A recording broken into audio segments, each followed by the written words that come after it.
5 ang arestado matapos mabistong nagda-drag racing sa Maynila.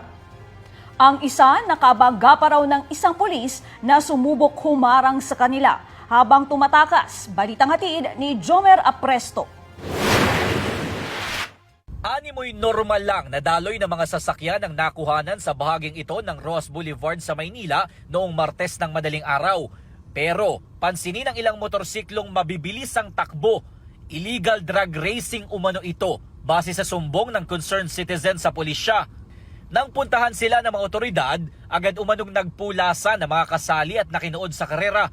Sinubukan silang pigilan ng isang patrolman ng Manila Police District. Pero binunggu umano siya ng isa sa mga tumatakas na sangkot sa illegal drag racing. Nabali ang kanang binti at nagkasugat pa sa ulo ang pulis.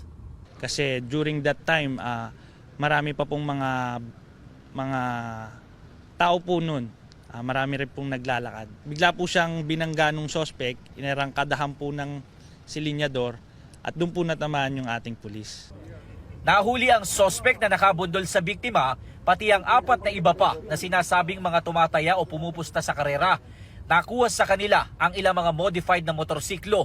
Sa investigasyon ng otoridad, nagsisilbing racetrack nila ang bahagi ng Ross Boulevard Pedro Hill hanggang sa Remedios Street.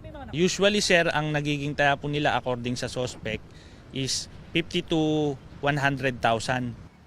Dito sa bahaging ito ng Ross Boulevard, sinasabing nagsisimula ang illegal na drag racing ng mga motorista tuwing araw ng Biyernes, Sabado, Linggo at Lunes. Sabi ng mga otoridad, lubhang delikado ang ganitong eksena, lalo na dito dahil iba't ibang uri ng sasakyan ng mga dumadaan dito, kabilang na ang mga truck.